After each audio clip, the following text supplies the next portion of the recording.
Hello guys, here Mahi. Welcome back to my channel. Safar Zari है with New Education Study. So today's chapter Control and Coordination class 10 according to NCERT notes. आज हम start करेंगे Control and Coordination. First is definition. All living organisms respond and react to change in the environment around them. It means जितनी भी living organisms हैं हमारे अर्थ पे उनके कुछ न कुछ respond हैं और हमारे environmental change के according उनके कुछ reactions हैं. Second आपका है the change in environment to which the organism respond and react are called stimuli. It's means जो वो इन्वायरमेंट में चेंज हो रहे हैं, जो स्टिमुलस का रिस्पॉन्स दे रहे हैं. Stimulus means action to reaction. It's means जिस एक्शन का वो रिएक्शन दे रहे हैं वो रिस्पॉन्स है और जो एक्शन है वो आपका स्टिमुलस है. नेक्स्ट है आपका the living organism show response to stimuli such as light, heat, cold, sound, smell, taste, touch, pain, force of gravity etcetera. It's means जो उनका रिस्पॉन्स है वो आपके कुछ फिजिकल कंपोनेंट्स हैं. That's like slides. जैसे गर्मियों में हम अपना क्या करते हैं, ड्रेसिंग चेंज कर देते हैं, विंटर के अकॉर्डिंग विंटर ड्रेसिंग वेयर करते हैं. तो वैसे हीट, जैसे कोई चीज़ बहुत गर्म है उसे हमने टच किया, ऑटोमेटिकली हमारी बॉडी ने रिस्पॉन्स किया, पीछे हमारे हाथ हट जाते हैं. वो हमारा क्या कर रहा है, स्टिमुलस के अकॉर्डिंग रिस्पॉन्स दे रहा है हमारा बॉडी. और भी डिटेल में आगे देखेंगे न्यूरॉन, नर्वस सिस्टम वगैरह इस चैप्टर में. अभी फ़िलहाल इतना ही. जैसे कुछ आपके स्मेल हो गए, टेस्ट हो गए, touch, pain, force of gravity etcetera. ये सारे आपके क्या स्टिमुलस टू रेस्पॉन्स है. Control coordination in plants. It's means plants के पास सेंस ऑर्गन तो नहीं होते हैं, अब उनमें कैसे होता है कंट्रोल कोऑर्डिनेशन देखेंगे हम. Control and coordination in plants. The plant do not have a nervous system and sense organ like eyes, ear, nose etcetera. जैसा कि हम जानते हैं कि कंट्रोल कोऑर्डिनेशन के लिए ह्यूमन के केस में, आपका एनिमल्स के केस में कंट्रोल कोऑर्डिनेशन नर्वस सिस्टम के थ्रू होती है, क्योंकि उनके पास सेंसरी ऑर्गन है जो कि स्टिमुलस का वो रिस्पॉन्स दे रहे हैं. बट प्लांट्स में ऐसा कोई सेंसरी ऑर्गन्स नहीं होता.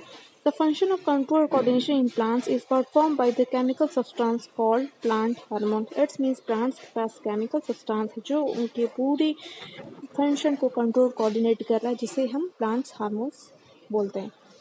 There are 5 types of plant hormone. First is auxin, second is cytokinin, third is abscisic acid, and fourth is gibberellin, and fifth is ethylene. Next है आपका plant hormones. Functions of plant hormones. जैसा कि हमने पहले page पे देखा था, plants hormones के कितने नेम है और उनके फंक्शन देखेंगे. पहला है आपका ऑक्सिन.